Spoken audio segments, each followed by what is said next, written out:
What's up, guys? I'm randomfrankp, and got a new gaming PC behind me. It's also my dream PC. Let's check it out.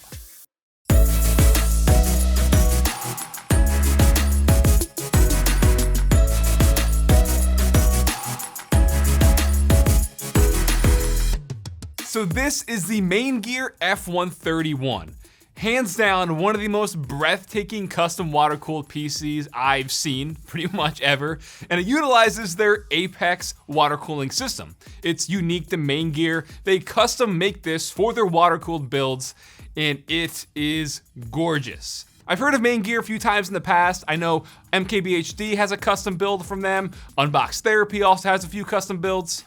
And for someone like me who's always wanted a really nice custom water-cooled PC, but doesn't really have the time or probably the mental capacity to pull something like this off, I would much rather get a pre-built from them that's gonna turn out flawless like this. So the F131 is the name of the case. It's pretty much like a slim ATX profile, as you can see. And I have it painted in this white finish. It's actually automotive paint that they use. They had some really cool options to pick from, but I just wanted to go white so it fits in with the rest of the setup pretty much. By the way, I tried thinking of a cool code name for this PC.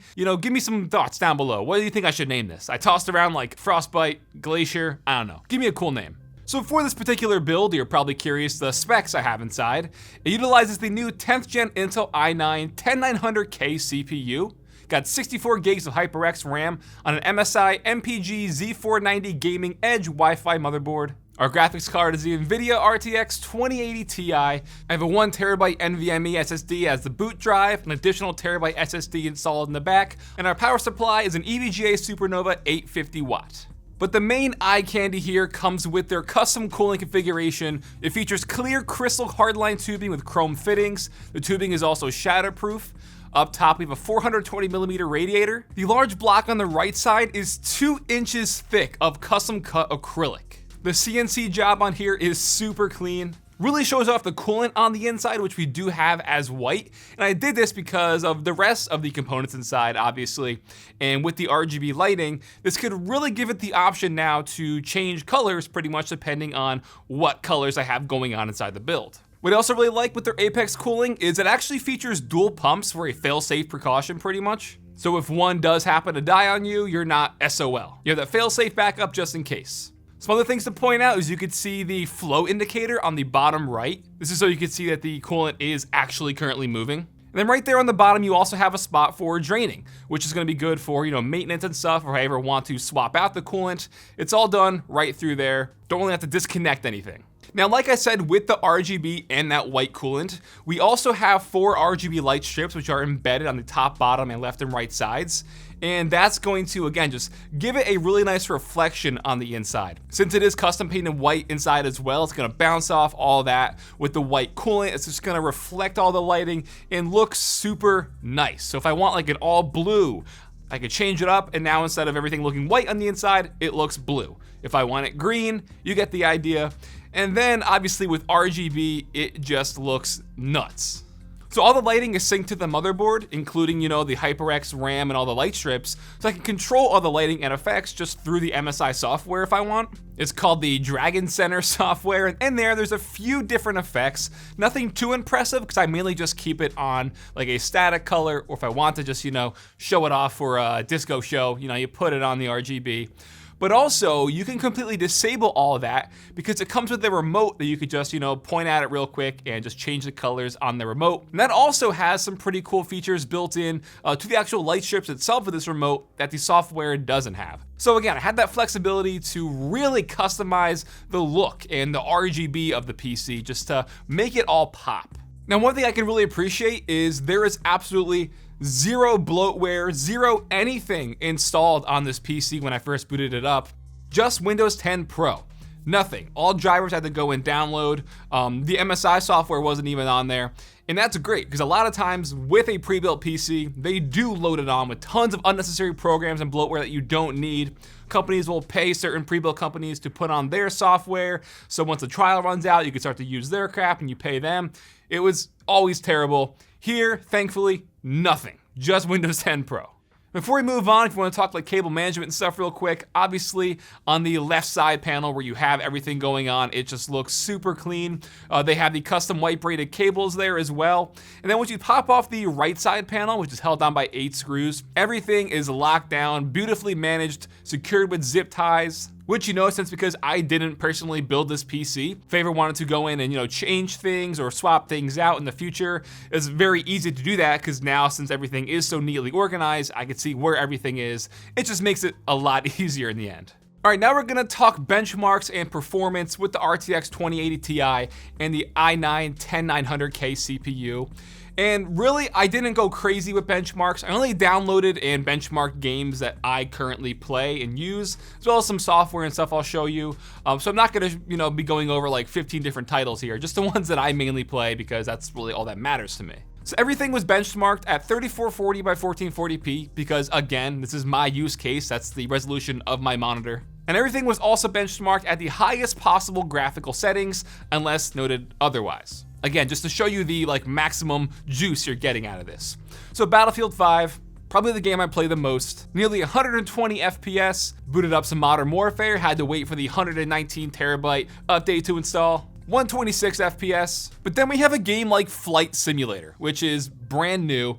It is absolutely breathtaking in every way, and it is very taxing. So at the ultra highest settings, in their software, I got 36.4 FPS, which yes, is really, really low, but again, for that game, it's kind of understandable. Knocking the presets down to the highest preset, which is just the one knock below Ultra, we did get a significant jump to 73.7 FPS.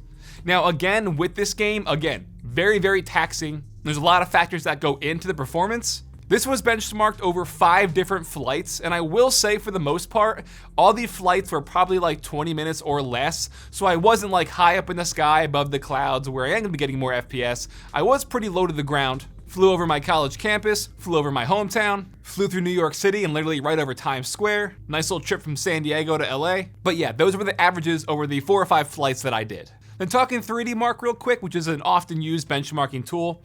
For the Port Royal test, which is their ray tracing performance test pretty much, we had a score of 9179. And then for the new Time Spy Extreme, which is a DX12 4K benchmark, we got a score of 6619. But obviously I do more than just gaming at my setup with the PC. If anything, I spend more time editing and rendering videos. So I did a test in Adobe Premiere. I tested out re-rendering my back to school tech video from last week. It is a 17-minute long video. If you missed it, check it out. It's 3840 by 1920. I have multiple adjustment layers with different layers of color correction, moderate GFX I'd say, and every single clip is raw. It's Blackmagic RAW, so it's doing a lot in those 17 minutes. With my older PC, which had the i9-9900KS, it was a 9-minute 41-second render. Then now with the F131 and the i9-10900K CPU, it rendered in 7 minutes and 33 seconds. So a little over 2 minutes it cut down on rendering that entire video. I feel like definitely having those 2 extra cores clocked at the higher frequency significantly helped out here. Now I know some people are naturally gonna comment, why not AMD? And first, I already have, terrible impression, I already have a 3950X CPU that I showed off on the channel before. That build is at the setup behind the camera. But also, I feel like on the market right now, this CPU is more closely compared to the 3900X. And while that has, 12 cores, 24 threads, when you look at just the overall cost and performance overall, I feel like in terms of rendering and gaming included, that this does kind of edge it out. And even though you can look at different benchmarks out there and different, comparison tools, it may only be a 5 to 10 FPS increase with gaming with the i9-10900K, but in a lot of cases, that could go a long way.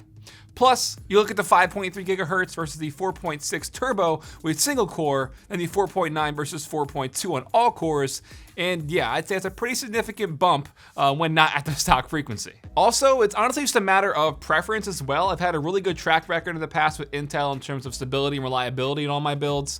Plus, like I said, I already currently have a 3950X build, so it wouldn't make sense to kind of double up there. This is an upgrade over my current PC that I've had, which I am still gonna use, but yeah, honestly, more so just preference.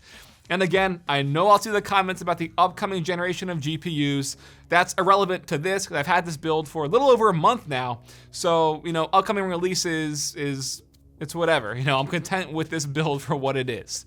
Now, one of the things that I saw on their website initially that really kind of struck me was it said this is not just a PC, this is art.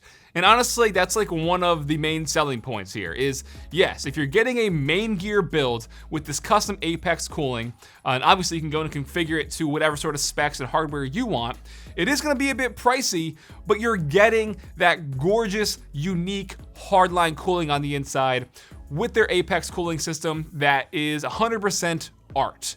I could take the time, free up my schedule for a weekend, build my own hardline custom cooled PC, but I know in the end it would look nothing like this. I mean, sure, if I did do it and it looked nice, I'd be happy, but this I didn't have to build and it looks gorgeous. So in terms of, cons, other than the fact that it is, like I said, kind of pricey depending on the hardware you buy, one other slight issue I had is with the USB-C port on the back where the motherboard is. For whatever reason, no matter what I plug into that USB-C port, it just pops out. So I don't know if it's something with the shield kind of sticking out too far or it doesn't let the USB-C connector fully go in.